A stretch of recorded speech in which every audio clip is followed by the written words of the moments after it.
शेष में विरोधी मेंट इंडिया बैठक दिल्ली में 19 तारिख दिन हो गला। प्रथम पाटना पर बेंगालोर आ मुंबई पर दिल्ली में यह हूँ इंडी मेंटर चतुर्थ बैठक। सेप्टेम्बर 1 तारिख में मुंबई में मेंटर सदस्य एकाठी होते। तापर 3 मास अधिक समय इंडी मेंटर कौन खबर नाला। या भितर 5 राज्यर निर्वाचन होगा। 2024 लोकसभा निर्वाचन पूर्व यह एक बड़ निर्वाचन, एक बड़ सुजोग जो मेंटर सदस्य निजर एकजुटता देखी पारि था, मेंटर बल परखी पारि था, एक मिलित संदेश जाता। एमती कर मुंबई बैठक पर मेंट तरफ घोषणा भी होता, किंतु सेमिति किसी आदौ देखा मिलला नहीं। बर मध्यप्रदेश में कांग्रेस और समाजवादी पार्टी मध्य तू में मीडिया छाई रही है। तेज निर्वाचन शेष है, एकाठी होगा कथा मन पड़ा। निर्वाचन परिणाम जमी आसला 6 तारिख पर कांग्रेस सभापति मल्लिकार्जुन खड़गे इंडी मेंटर बैठक डाकिदेले।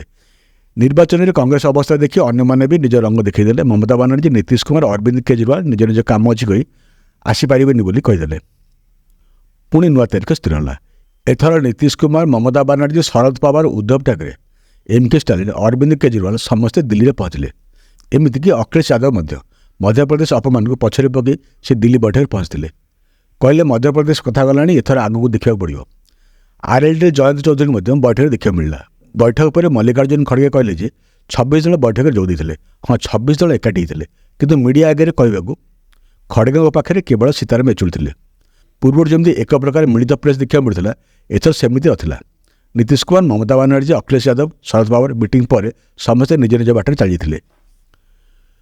खड़गे कहले 26 दल बैठक में जोग देते समस्ते निज निज कथा रखिले। एक मिलित रणनीति सहित लड़ाई सहमति होती। मिलित रैली सीट भागबंटा उपर शीघ्र आलोचना हो। से आहरी कहले शासक निलंबन विरोध में समस्ते मिसिक प्रदर्शन करेंगे। 2024 निर्वाचन पर एकाठी होता इंडिया मेंटर ये बैठक यह ही एकमात्र देखागला भली किसी विषय। बाकी सब केवल आशा। 30 तारिख सुधा सीट बुझामणा हो, मिलित रणनीति तैयारी हो, नहला पर्यंत किसी नुहे।